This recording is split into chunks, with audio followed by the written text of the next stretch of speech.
The 1-3 Ravens versus the 1-3 Texans. Just how everybody drew it up. A lot of things to talk about in this matchup, and we're going to dive into it all here.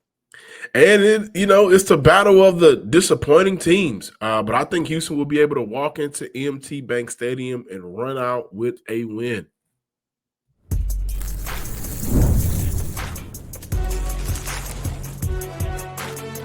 You are Locked On NFL Crossover, part of the Locked On Podcast Network. Your team every day. You are Locked On Ravens and Locked On Texans. Welcome into a crossover edition of the show. I'm Kevin Oestreicher of Locked On Ravens. He is John Hickman of Locked On Texans, and we're a part of the Locked On Podcast Network, your team every day. Thanks so much for being here today, making Locked On Ravens and Locked On Texans a part of your day and your first listen each and every single day. And thank you out there to all the everydayers, the first-time listeners. If you're somewhere in the middle, thank you for your support as well. 5 days a week of Ravens and Texans coverage here over at Locked On Ravens and Locked On Texans. Jam-packed episode today. Ravens and Texans match up in week 5. So we're going to dive into all of the key storylines, the biggest matchups to watch, as well as how each team can win this game. And I want to remind everybody that today's crossover Thursday edition of Locked On Ravens and Locked On Texans is presented by PrizePicks. Download the PrizePicks app today. Use code LOCKEDONNFL to get $50 in lineups after you play your first $5 lineup. John, I think both these teams had expectations in their own way heading into this season. And obviously you look at the records 1-3 for both of them. Yeah, man. Not exactly how everybody drew it up. No, not at all. At this point, I thought the Houston Texans would be at 3-1, maybe 2-2, depending on how things would have turned out with the LA Rams. But 3-1 and 1-3 is just something that I didn't foresee. I definitely did not foresee a Baltimore Raven team that, I would describe as they look like they're defeated themselves, and it looks like they've kind of quit on their coach, honestly. So these two teams are they're 1-3, but it's a different 1-3, I think. And I think this game for both teams is a get right game. Coach John Harbaugh already mentioned that a little bit in the press conference. And for the Houston Texans, they got to look at this Baltimore Raven team as a team that they haven't beaten. They've been embarrassed by over the last 3 seasons now. They got to get a dub, but I think that Houston has everything in their power to beat the Baltimore Ravens that the Ravens don't have to combat against at this time.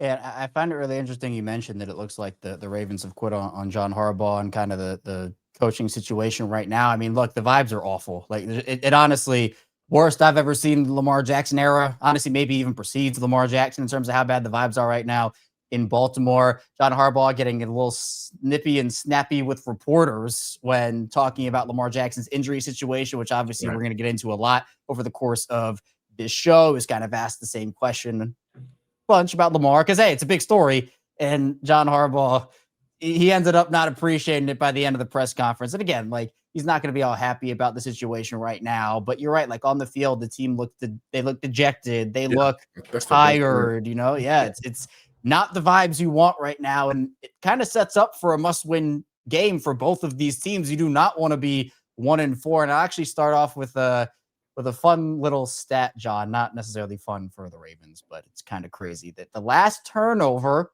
the Ravens forced that was not against the Cleveland Browns, and the Ravens have played the Browns twice in this span, was the Houston Texans on Christmas Day last year. Kyle Hamilton's interception on C.J. Stroud. All right, man. but I mean, and that speaks to just how bad.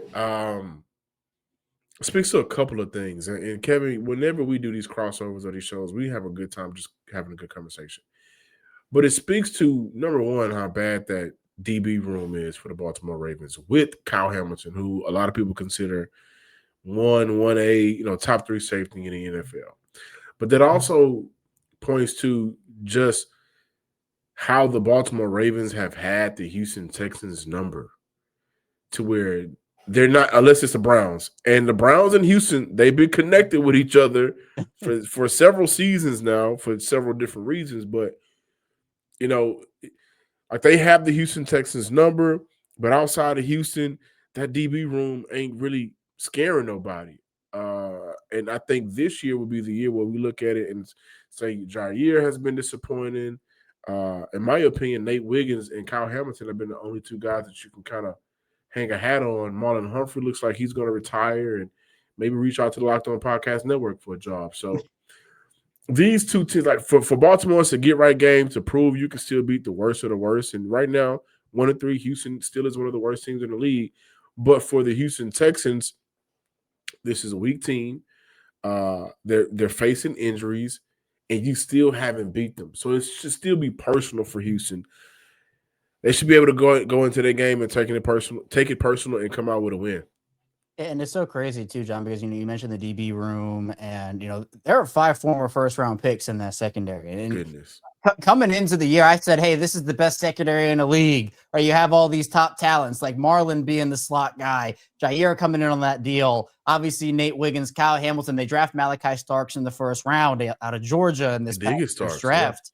Yeah. And, you're right. Jair played 1 game against the Bills. He was injured for all of training camp. He was the reason why the Ravens lost that game to the Bills. And he hasn't played since. The Ravens have been saying he's been getting into game shape coming off of that injury, but that has been disappointing. Marlon Humphrey looked really bad before getting injured, and he is reportedly going to be out a couple of weeks, so I wouldn't expect to see him in this game against Houston. You're right. Nate Wiggins has been really good for them, and Kyle Hamilton obviously has had his moments too. Hamilton's an all-around player. He's someone that's great, but Malachi has shown some rookiness, which is to be expected. I'm not expecting Malachi to come in there and be the next Ed Reed or anything, but when you're a team that's contending like the Ravens, or when you're trying to contend like the Texans are, sometimes you can't afford to wait for some of these rookies to figure it out when you're trying to compete. And that, I think, is the tough thing. And so for the Ravens, their injury situation, they have 13 players on their injury report from their 53-man roster. That is not including the 9 that they already have on injured reserve or other forms of injured lists. So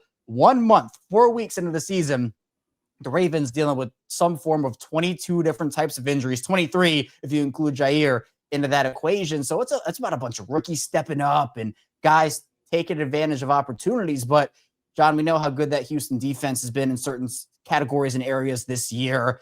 And we also know that Texans offense found their stride against that Tennessee Titans team. And I think that's what they needed, right? A team that they can say, hey, we're a talented team. We haven't shown it through these first 3 weeks. Let's go out there and let's beat up on a team we should beat up on. That's a really big confidence building one, I think, for Houston coming into this game.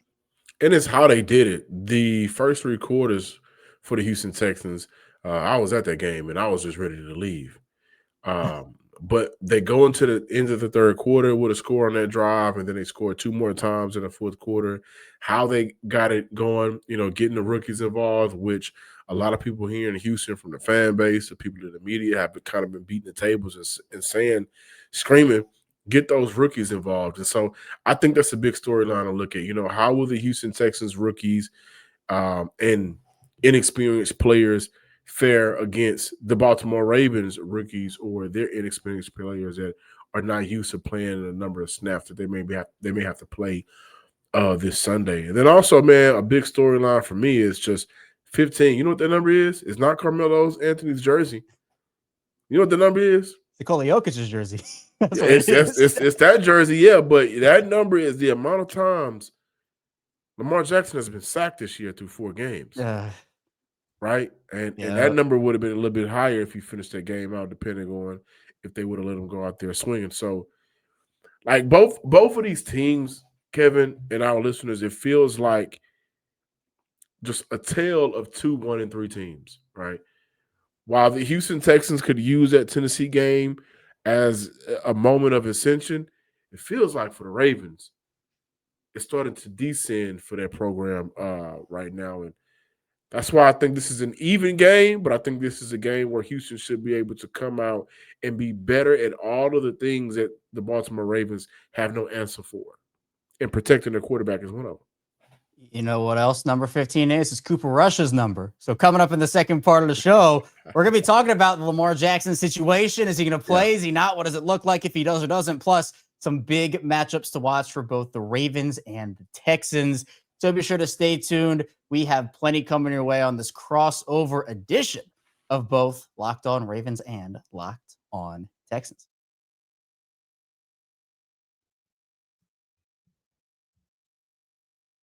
First, this show is brought to you by FanDuel. And the NFL season's here, and FanDuel has an offer you do not want to miss. Right now, new customers can bet just $5 and get $300 in bonus bets if you win. That's right. Pick a bet, put down $5, and if it hits, you'll unlock $300 in bonus bets to use across the app. I love how FanDuel gives me so many ways to play. I've built parlays, tried player props, and even followed the live lines during games. It makes watching football even more exciting when you've got a little something riding on the action. And whether you're a casual fan or love diving into the stats, FanDuel makes the game day experience so much better. And over on FanDuel right now, it's the Houston Texans being the road favorites against the Ravens right now in week 5. 1.5 points is the spread right now. Houston favored by 1.5.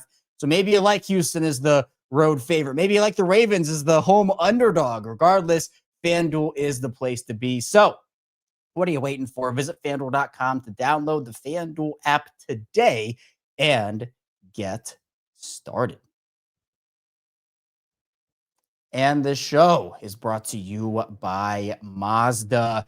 And Mazda crafts cars for those who do more than simply move. Mazda delivers confidence with every ride with more IHS Top Safety Pick Plus awards than anyone else as of August 2025. From footwork to breathwork, athletes sweat all the details. Mazda brings the same intention to how they craft every model. You can feel Japanese craftsmanship in every detail, from the metallic accents to available Napa leather upholstery. You can make everyday drives feel like anything but, from smooth handling to intuitive controls. With all-wheel drive standard in every crossover SUV, you can drive with confidence through almost any season. Like our players, we sweat every detail, because when you make every move count, impossible becomes irrelevant. Mazda, move and be moved. Back here, Locked On Ravens, Locked On Texans. Kevin Oestreicher, John Hickman, still rocking out with you here on this crossover Thursday edition of the show. John, huge matchup for these two teams. It's not the battle of the 4-0 monsters of the AFC or anything like that. Battle of the disappointings. Yeah, battle of the teams need to get their seasons back on track, and a big one would do that. Now, the Ravens were in this situation last week with the Chiefs. 1-3 Ravens, 1-3 Chiefs, and the Chiefs, obviously, they were able to pull themselves back to 500. But the Ravens might be doing this without Lamar Jackson, and that is the big storyline here. It's a big hill for Houston. Obviously, I know. Yeah. For what Lamar brings to the table, we know who Lamar Jackson is. We know how great of a player he is and the problems that he provides for a defense. If it's not Lamar, and Lamar, by the way, did not practice on Wednesday with that hamstring injury, and the reports are probably unlikely to play on Sunday, Cooper Rush, the longtime Dallas backup, would be the guy that would step in. And Cooper's a different player than Lamar. And if Lamar's not out there, Houston will be able to pin their ears back a little bit more. They won't have to be as worried as the option plays or the misdirections or anything crazy like that. Plus, Cooper can't escape the pocket the way Lamar Jackson can. So for guys like Will Anderson and Danielle Hunter and all those pass rushing options that Houston has, you know, if you go out there and get to Lamar, it's different, because it's not just about getting to Lamar, it's about getting him down. But if you get to Cooper Rush, he's not going to have the ability to escape the way Lamar does. Lamar masks some poor offensive line play at times for sure. So, I think that's a matchup to watch. I mean, just whoever it is at quarterback, because even if it is Lamar, we know that Houston defense, pass-wise, they're a top 5 pass defense right now. I know Derek Stingley's a bit banged up, but he should be out there, right, John? Is that the consensus? Yeah, the consistent start right now is Derek Stingley will be out there. He fought through the oblique injury to play against Tennessee. I think that will continue against Baltimore. You also highlighted the Houston Texans defense, #1 in points per game allowed right now in the NFL. They're not giving up a ton of yards. They're not giving up a ton of points. This is a damn good defense, right? And I think this defense can only get better if you look at the offense not putting them out there as much. So the perfect example that I talked about on my show Wednesday was the Houston Texans against, and this is a key matchup of mine, by the way, the Houston Texans against Baltimore. They have to run the ball, and it ain't by explosive run plays. Houston may get an explosive run play here or there, but they got to be able to run that ball at least 20 or more times. That's how you control the time of possession. That's how Houston has been able to keep some of these games close, but controlling the time of possession, running the ball. And oh, by the way, at home this year, not a lot of games, so those numbers may be, tricky, but the Ravens are allowing 170 rushing yards at home. The last 3 games, they've allowed 152 rushing yards. The Baltimore Ravens are not a good run defense right now. Of all of their issues, not being able to stop the run may be where Houston can come in and be sneaky and get a win. So I think when you look at what the Houston Texans offer on defense and what they offer on offense, the main thing for me is being able to run that ball in short down situations. That is where you get the best version of this offense for the Houston Texans. I'll just say this, John. It's not only they're a bad run defense; they're just a bad defense. They're a bad defense altogether. No it doubt just is about what it. it is. I'll read off stats here, and we can really feel how bad this Ravens defense is with these stats. The Ravens right now are 27th in the league in rushing yards allowed. They're 29th in the league in passing touchdowns allowed. They're 31st in the league in passing yards allowed. 31st in the league in rushing touchdowns allowed. 31st in the league in first downs allowed. 31st in the league in total yards allowed. It's bad. Last in the league in points allowed. It's bad all the way around. And the injuries don't help with the play calling from Zach Gore hasn't been good. Like in general, it's been really bad. And I want to stick on the run game for a second here too, because you make a really good point about establishing the run early for Houston, kind of getting into that rhythm and that groove. It can, I think, open up a lot of things. But I think it's going to be the same way for the Ravens. I mean, if Cooper Rush is in there, I think you got to go back to that Tennessee Titans, Ryan Tannehill playbook. Just Derrick Henry. And yeah. I know, John, that Derrick Henry, he likes playing Houston a little bit. He likes playing them. 280 carries, 1,578 yards, and 13 touchdowns in 15 games. The last time we saw Henry against Houston, obviously, was Christmas Day last season. 27 carries for 147 yards and a score. Now, Houston actually, his last 2 games in Tennessee, he played against Houston, held Henry pretty in check. 12 for 42, and then 16 for 9 in that 2023 game in December, which was crazy. But then he had that stretch from 2019 to 2022 where he had four straight 200+ yard rushing games against just it got ugly. Just Madden numbers out there ugly for Derrick Henry. So that to me is, I think, what the strategy for the Ravens should be. Now that also means that the Ravens offensive line has to block well. And the Ravens have had a really tough year from Andrew Voorhees and Daniel Falele, their guards. Roger Rosengarten has not taken a year 2 leap. Ronnie Stanley might not even play in this game. He is one of the injured Ravens players. And if it's not him, it'd most likely be Joe Noteboom, former Rams player, who's stepping in for them on the offensive line. And Tyler Linderbaum was added to the injury report on Wednesday with a calf injury. So their whole O-line right now is either struggling or banged up. But for Houston, I want to ask a question about the run game. We know Joe Mixon is not playing in this game. He maybe won't play all year, according to some people right now. We don't know the full extent of his injury. But Woody Marks is taking on a role. Yeah, man. And everyone thought, hey, Nick Chubb's going to play a role. Maybe Davian Pierce will get a redemption arc. No, it is Woody Marks who is stepping up. I want to learn a little bit more about him, John. What does he bring to the table? Tell the Baltimore faithful a little bit about who Woody Marks is. So he's in an offense, Nick Kelly's offense that I think, do I ever see him being a Pro Bowler? Do I ever see him being an All-Pro? No, but he's a very good running back. And I mean, you look at some of these young backs at times, traditionally, they like to hit outside. He can run inside the tackles.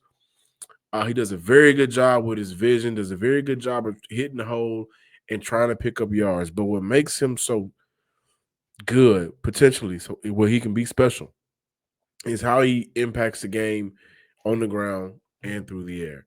Coming out of USC, the talk was, this guy can be dangerous in open field as a pass catcher.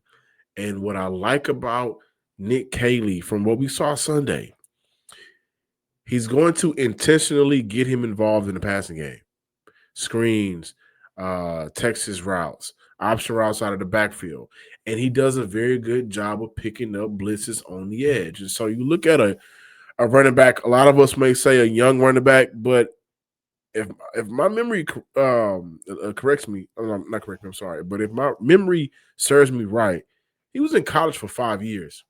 Wow. These young running backs or these younger players now are not necessarily as young as we may used to refer them to. Like the COVID year helped a lot of these guys. And with that extra year of football, that only got them better. So he's a player that I think for Houston can have a very dynamic career. I'm going to liken him to James White, and I'm doing that because James White played under that New England Patriots system. Nick Caley had some time around James White, but he was a running back that ran the ball well, but also his best year, he gave you almost 800 receiving yards. Just somewhat of a dual threat type of receiver, not somebody that – I put it like this. If he reaches his peak, his ceiling, you may look at him like a James Conner type of running back. Not as big, but can hurt you on the ground or through the air. And I think that's what the Houston Texans need right now as they learn a new offense. Yeah, man. I mean, he's going to be one of the guys that the Ravens they have to keep an eye on him throughout the course of this game because You're gonna have to. He stepped up to the plate. I'm also really excited for what I believe if Nate is able to play. And again, it's just there's so many matchups I would love to see, but all these guys are injured. I'd love to see Nico Collins versus Nate Wiggins for a full game. Like I'd love to see those guys battle back and forth with each other, but I don't know if Nate's going to play because he obviously didn't practice on Wednesday, along with almost 25% of the Ravens roster. So there are a lot of cool matchups I think could maybe make an impact here. I think the Ravens D-line versus the Texans O-line is also another one I'm going to watch here. That's what I wanted to ask you. Where should Houston Texan fans' concern be right now? I would probably say it's with Derrick Henry. There aren't a lot of aspects right now of the team that are working well. I mean, for example, Kevin is defeated, y'all. I've never seen Kevin this defeated. I've never seen Kevin this defeated. Let me read off for you this injury report because we're not just talking about players that are just like second string, like 53rd man on the roster. We're talking the guys who didn't practice: Chidobe Awuzie, Marlon Humphrey, Lamar Jackson, Patrick Ricard, Roquan Smith, Ronnie Stanley, Tez Walker, and Nate Wiggins. The guys who were banged up are Kyle Hamilton, Travis Jones, Tyler Linderbaum, Brent Urban, and Kyle Van Noy. That's like a huge chunk of their team. Jeez. 13 players that are from their active roster that are on that injury report. And they're probably not going to get all of them back. Like Ricard has been a big loss for them. So, I mean, look, the Ravens, they need to generate pressure badly against this Houston team. The Ravens have 4 sacks all season. They're down at the bottom of the league in pressure rate. They need to get pressure on CJ Stroud, force that internal clock to speed up, force him to make a couple of bad throws, and maybe hope a guy like TJ Tampa, who was actually the Ravens' highest graded player against the Chiefs in week 4, second-year corner from Iowa State, maybe he can make a play and step up to the plate there. So I think for Texans fans, where I'd be the most concerned from a Ravens perspective, because the run game has been good. Like Derrick Henry's been a good player this season. And when he gets downhill, Derrick Henry's he's like a train, right? The more speed he gets, the further he gets along, the harder he is to stop. So if Houston can't stop him on first contact or even get to him before the line of scrimmage, he's a problem. And, no one wants to tackle Derrick Henry when he's running down the field at full speed. He can hit over 20 miles an hour. He's a fast dude considering how big he is. So it's a recipe for disaster if the Ravens can get their run game going. But again, it's going to depend on the offensive line and kind of how things are. The vibes are just bad now, John. I'll just say it straight up. The vibes are bad. But you know what? Give us an opportunity for either the Ravens or the Texans. With a wire bad. That's how. Man, you're getting down to must win, and if it's not a must win, maybe a change, and maybe it's a coaching change or a personnel change has to happen at that point. So coming up, we're going to be diving into how each team can actually win this game. Yeah. Can the Texans come into M&T Bank Stadium and win, or can the Ravens defend their home turf? Stay tuned. A lot coming your way here on this crossover Thursday edition of Locked On Ravens and Locked On Texans. First, the show is brought to you by Gametime. And the NFL season is back, and honestly, there's nothing better than being in the stadium surrounded by fans cheering on your team. But let's be honest, getting tickets can be a hassle between queues, login screens, and prices jumping at checkout. It's frustrating. That's why I use Gametime, the app that gives the advantage back to fans. Gametime is fast, it's easy, and it's backed by the Gametime guarantee. You'll always get 100% authentic tickets delivered on time and at the best price. Plus, all fees are included, so the price you see is the price you pay. I pulled up Gametime, and in just a couple taps, I saw amazing deals. I'm talking about your favorite NFL games as low as $100. The app made it super simple. I could even see the exact view from my seat before buying. I love zone deals, too. You pick the section, Gametime picks the seats. You save big. It's faster, cheaper, and less stressful than any other way I've bought tickets. Download the Gametime app, create an account, use code LOCKEDONNFL for $20 off your first purchase. Terms apply. Again, that's promo code LOCKEDON NFL for $20 off. Swipe, tap, ticket, go. Download Gametime today. Moving along, Locked On Ravens and Locked On Texans crossover Thursday. Kevin Oestreicher, John Hickman still hanging out with you here, talking about this pivotal Week 5 Ravens and Texans matchup. It's a huge one. It's a massive one. Also want to, again, remind everyone, this crossover Thursday edition is brought to you by PrizePicks. Download the PrizePicks app today. Use code Locked On NFL to get $50 in lineups after you play your first $5 lineup. John, let's dive into it. We know that there are pathways for both of these teams to win the game. Now, obviously, depending on the Ravens' injury situation, Lamar Jackson and how that goes, the path could look a little bit different. But in your eyes, from the Houston perspective, what do they have to do to make sure they pick up a win here? A player can't beat a unit. So you talk about Derrick Henry. If everybody else is out on that offense, and if that offensive line is just, even healthy, they weren't good. Derrick Henry can't beat the defensive unit for the Houston Texans. Flip it. I say Kyle Hamilton is active out there, right? Kyle Hamilton, a safety, can't beat the unit of the Houston Texans offense. So that's number one for me. Secondly, I really do think, and here are some numbers that I think are important to include, like for the Houston Texans, 2nd and 1, or from second down, 1 to 3 yards to go, 4.2 yards per carry, 6 first downs. Second down with 4 to 6 yards to go, 8.7 rushing yards gained. C.J. Stroud, 6 of 9 and 96 yards, and a total of 8 first downs combined on the ground and in the air out of 13 plays. They are going to have to be good on first down, but really take advantage of those good first downs that the second down, the second down that the first down will grant you. So for Houston, they can't play behind the sticks. That first down play, it needs to be between 3 to 4 yards on average. That way, when they get to that second down, they're able to go into their bag and play action, bootleg, run the ball effectively up the middle, or they just go flat out and do another quick pass. But they got to be successful on first down, so that second down allows for them to open up the playbook. If they do that and use that, that model to go up against a weak defense, I think we can see the Houston Texans continue what they left off on against the Tennessee Titans, and put up points against a beat up and banged up Baltimore Ravens team. I think from the Ravens side of things, I'm glad you mentioned, each specific down, particularly first down, right? It's important to get into second and short situations and go there and make sure that you're not putting yourself behind the sticks, as you mentioned. But to me, for the Ravens, I'm going to say third down offense and defense has to be better. And it has to be exceptional, honestly, in this game if you want to be able to win it. The Ravens' conversion rates are terrible defensively. They're 28th in the league in red zone percentage. They're 27th in the league at fourth down percentage. They're 24th in the league at third down percentage defensively. You cannot allow the Texans to continue to extend drives. That's been something that's hurt the Ravens all year. I mean, the Chiefs, that game, the Ravens came up with multiple huge third down stops only to let them get it on fourth down. It continued drives. It allowed them to get points. You have to be able to stop this Houston Texans offense because you don't want them to get momentum. You don't want your defense to get tired out, especially with maybe the lack of players you're going to have in this one with injuries. It's just all around an effort there to be able to rally to the ball, get pressure, come up with big stops. That's really huge.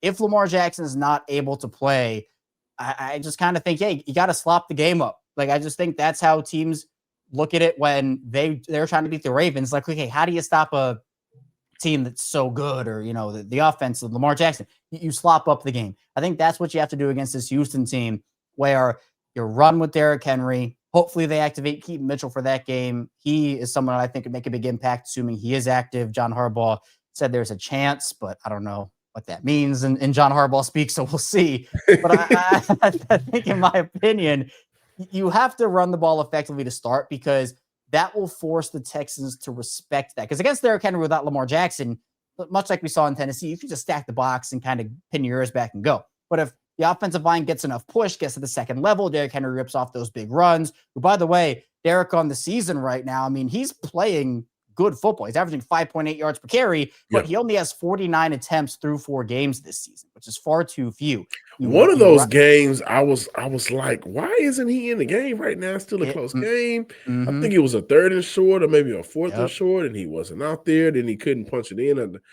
What's going on with that offense is what I'm kind of wondering. Yeah, and look, John Harbaugh, he eviscerated Todd Monken, the offensive coordinator, for that. And, while he's correct in that, saying the personnel decisions need to be better, the 3rd down and short play calls and all that stuff, the vibes, I'm just telling you, I'll keep coming back to it, John. The vibes are just bad right now in Baltimore. So I think, in my opinion, if the Ravens can get the run game going, you can then work play action off of that. Maybe get Mark Andrews behind the defense. Maybe Isaiah Likely can get some action here.